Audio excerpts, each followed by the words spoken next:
Hey everyone, and welcome to Duckzone. I'm Sean. This is James. We're going to be breaking down the NBA Finals today.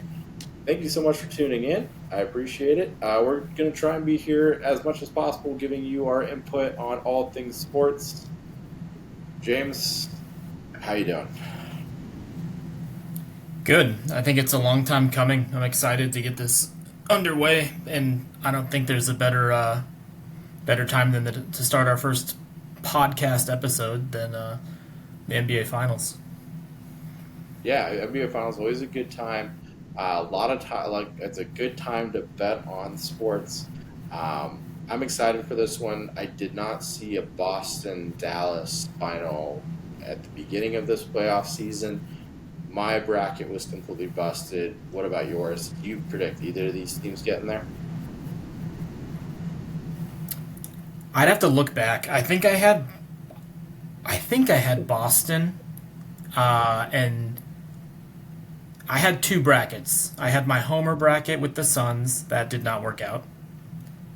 That was very bad. Yeah, I might have gone. I want to say I went with the Thunder. But Boston was definitely, I think, the easy choice for a lot of people, just being the number one seed in the East. They were in the East, at least to me, seemed like not as difficult as the West.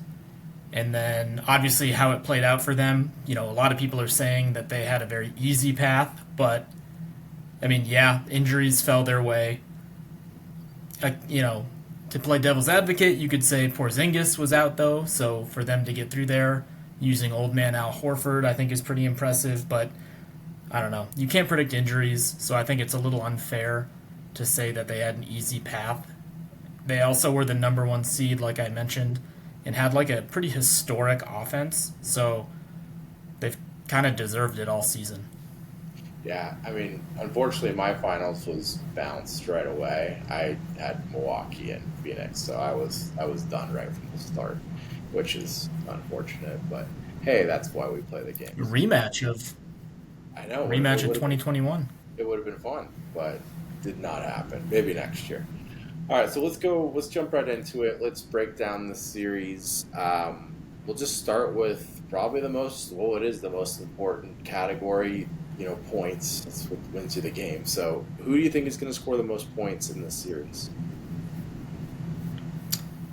Well, I don't think I'm going out of bounds. I guess if we want to keep it basketball terms by any means with this pick, I'm going with Luca. Sure, a lot of people are going with Luca. Um, he's just playing at a ridiculous level. I mean, I think we knew that he's as good of a player. He's proven it in the past, but this is kind of his moment, I think, to shine. He's definitely taken over that team. They brought Kyrie in, and I think Kyrie's role as kind of the Robin to him being Batman has worked perfectly. Kyrie's matured well beyond his years to understand maybe I'm not a number one. Even though I was drafted number one overall, I might be better suited as a Robin and not a Batman. And Luca, I think, is just he's taking over the NBA.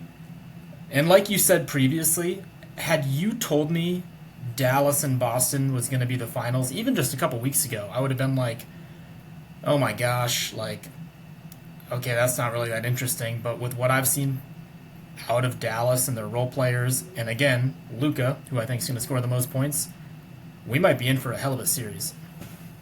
I agree, and I think I agree with you on the most points. I have Luca as well. I think Luca's going to stuff the stat sheet across the board.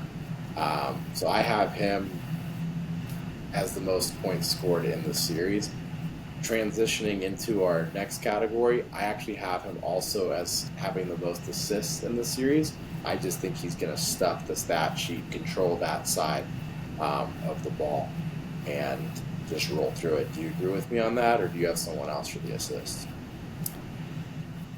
I have him as assists. I mean, he is pretty close to averaging a triple double, I believe, throughout the entire playoffs. So, I mean, there's a trend that's brewing, it seems, from the both of us, but I definitely have Luca down as probably the most assists. And, I mean, how can you not take him when you have guys like Gafford and Lively as, lob threats, and then, you know, Kyrie, one of the better shooters in the NBA currently, and a lot of those role players, the Josh Greens, the who else, PJ Washingtons, even Derrick Jones Jr., they're making their shots, and I think that's what's ultimately led to Dallas getting this far. Yeah, like you said right at the beginning, Luca averaging 29, 9, and 9 so far this postseason. It'll be interesting to see if he can average a triple double. I mean, if he averages those numbers, he's just under it. But it'll be interesting to see if he can average a triple double during this finals. Um, he might need to do it in order for them to win, in my opinion. We may be a little bit different on this next category. Most rebounds in the series. Who do you got? So I had a tough one with this one. These are interesting teams because some of the big men for each team aren't necessarily their best rebounders. Like when I think of Boston, Brown and Tatum actually gobble up quite a bit of their rebounds, and then they have big guards with Drew Holiday and Derek White. So, and Horford had been starting, and he kind of sticks around the perimeter. He'll go down low, I feel like, sometimes. I'm kind of digressing. Dallas is kind of the same way. You have Luca on the court, and I'm pretty sure like you said, he averages 9 rebounds a game, and I think that's the most on Dallas.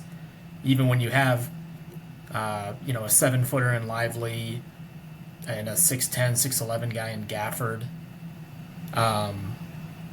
So it's not as traditional as you would think of, like, oh, it's going to be a power forward, oh, it's going to be a center, and even in this positionless basketball, I guess who knows what you even call these positions anymore. To answer your question though, I have Jason Tatum averaging the most rebounds for the series. Well, I got the same thing. My reasoning is I think Dallas is just going to divide itself up. A lot of big guys, all going to probably pick up, 4 to 7 boards per game.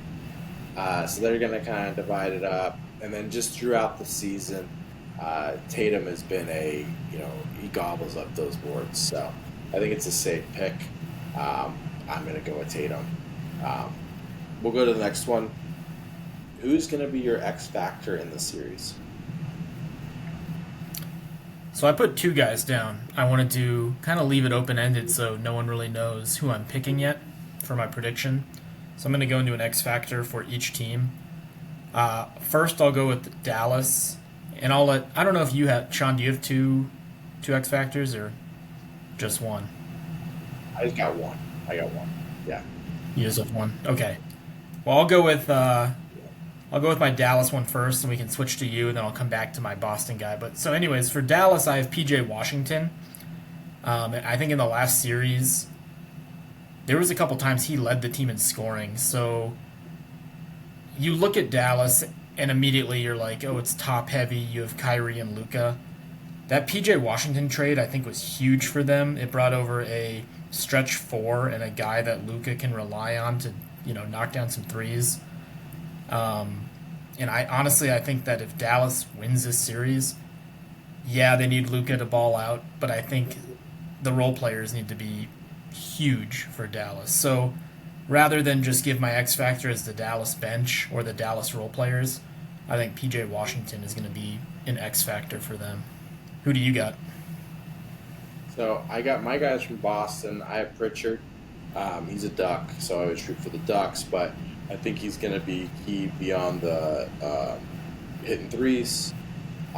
He always brings energy to the court, which sounds weird in the finals, but he is an energy guy. He brings that spark off the bench. Good defensive player for the most part. But I think he's going to be a key guy off the bench. Give that spark, kind of give those, 8 to 10 points that's needed. I don't think Dallas has much of an answer for that. I think he's going to be that X factor that propels them over the edge. When he kind of feels that, he reminds me of a poor man's T.J. McConnell, and we saw how important T.J. was to that Indiana team, especially when Halliburton went down. So Pritchard's a good pick. I mean, he's a guy that he does have good box score numbers, but he, like you said, he's just kind of that little pesky energy guy off the bench. Yeah. So my other X factor for Boston is Derek White. So I think he has just been the heart and soul of that team. I think he does all the little things. Actually, you know what? Both their backcourt guys, Drew Holiday and Derek White, do so many things you don't realize and so many things that aren't in the box score. But there was a clamoring for Derek White earlier in the season to be an all-star, and whether you believed it or not, I mean, the guy had a hell of a season. So I think he's going to be an X factor and someone that's going to have to play not only good defensive minutes on either Kyrie or Luka, depending if like switches happen or whatnot, but his offense I think is also going to be important too in games where, as we've seen a lot this playoffs, if Jaylen Brown can't make free throws or if Tatum just goes absent shooting, Derek White's going to need to be leaned heavily on. Yeah, and this kind of goes to just overall this bigger picture, kind of jumping ahead for a second. I just feel like this Boston roster is deeper. I feel like they have more guys that have the possibility of breaking out because White was on my list. Al Horford was another one where I was like, this guy could take over a game just randomly and have like 18 points. So, just because veteran. Yeah, they're definitely built for the playoffs. I mean, this team was put together really nicely by Brad Stevens. So, yeah, I'm not rooting for Boston. I'm also not rooting for Dallas. I don't want to be cliche and say I just want a fun series, but I kind of do. I don't Yeah. really care for both of these teams. Yeah. But, I mean, Boston, yeah. Well, and especially if Porzingis, from what I've read today, that he's going to be back for game one. If he's back, I mean, that team is, like you said, they're deep. Yeah, they're deep. Jumping a little out of order here, actually, we're going to do least valuable player next. So, who do you got for least valuable player? So, I changed mine today. With the news of Porzingis coming back, I'm putting him down as my least valuable player. I just don't know if he's fully healthy. I know I mean, I think was it a calf injury? I believe it was a calf injury. Yeah, I don't know. He's a big man. He's always had bad knees. Right. He's always had bad knees. He's always had bad lower body injuries. I just I don't see him helping. I think the injury is gonna either flare up or just be more harmful towards him than we really think. I mean, I hope that he's fully healthy from just an overall basketball standpoint, but until I need to see it to believe it. And I think that he's going to get subbed out a little more often for Horford than maybe we think.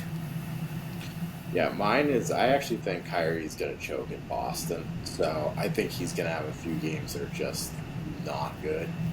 I do believe he'll have a game or two that he'll take over, but for what Dallas needs him to do, I don't think he's going to be able to deliver. I think he's going to disappear in those games in Boston where the crowd is all over him. I don't think he's going to quiet that crowd. I think it's going to backfire, and that's why I'm kind of putting him as the least valuable. He may still get his points, but what he's expected to do, I don't see him meeting that goal. Nice and easy next question. Who wins game one? It's in Boston. Who do you got? Nice and easy. I like Boston. I think they're going to come out. They need to set the tone. I like Boston. I think I'm looking right now. So I see a -6.5 spread.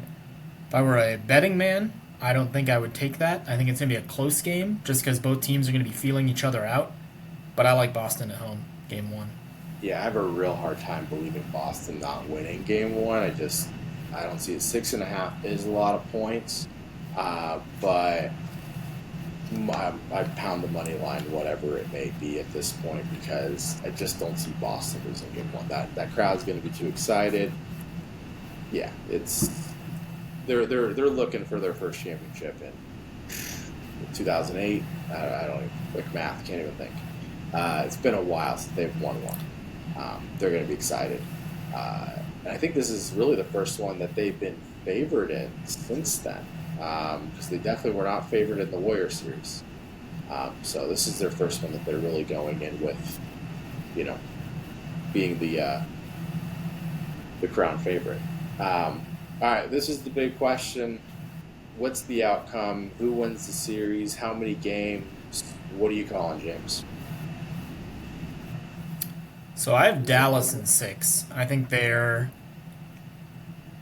I mean, no one thought they'd get this far, so why can't they keep going and win it all? I think it's Luka's time to shine. I think he's the second Eastern European we're going to see lifting the trophy in 2 years, right behind Jokic. But his time's been coming. If you follow the NBA closely, which I'm assuming a lot of you do if you're listening to our podcast, I mean, Luka's been in that MVP hunt for basically since he got drafted. I mean, I don't know if we knew he'd be this good. I definitely did not, but at least in the past 3 seasons, I mean, he's proven that he's a top 5 player in the NBA. And as we're talking right now, he might be the best player in the NBA.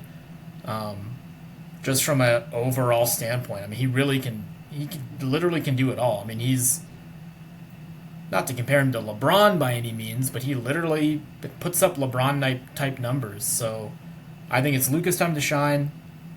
Dallas in 6. Okay. So I got the opposite. I got Boston in 6. I think Boston takes the first 2. Dallas will win the first one in Dallas. Boston will take game 4. Dallas takes game 5, and then Boston will end it in 6. That's just kind of a feeling. I mean, I have a hard time believing Boston not winning this series. They just feel too deep. There's too many guys that can break out, as we talked about earlier, between White, Horford. You know, we don't know what Porzingis is going to bring. Pritchard on top of your 2 stars, you know, Brown and Tatum.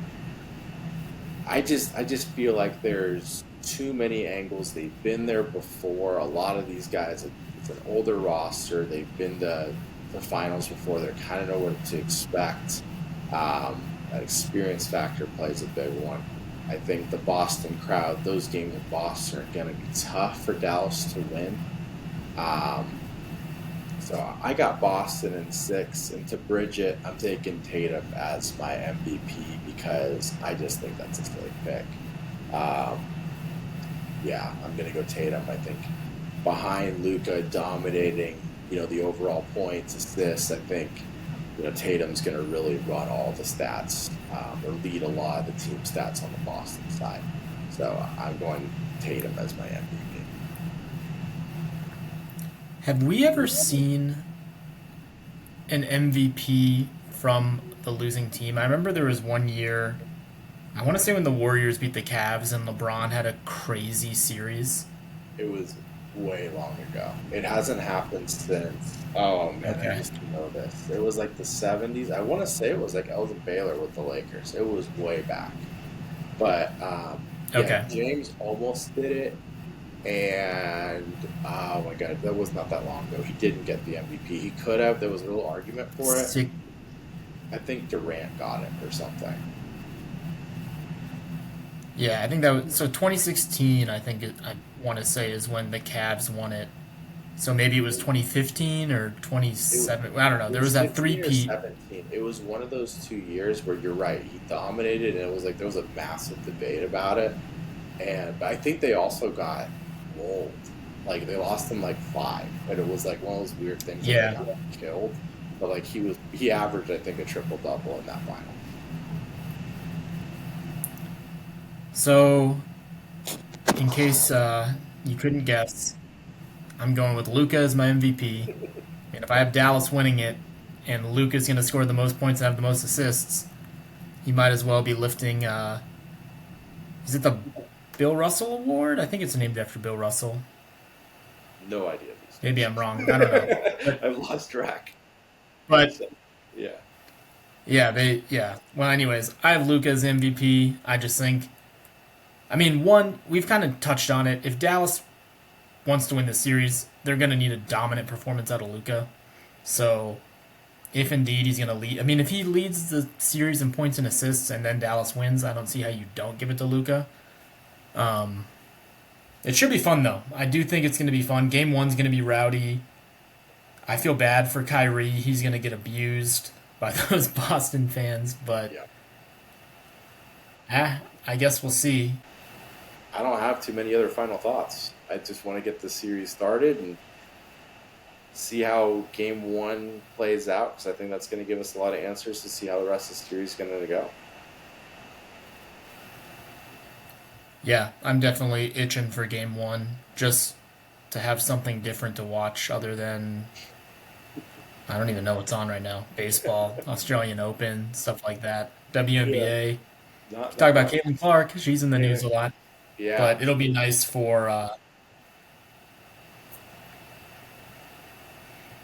be nice to have the NBA back and going, even though yeah. this is the last series. But then once that's over, then the draft. So The draft happens and we're in the heat of summer, baseball, and just not too far away, we got football coming too.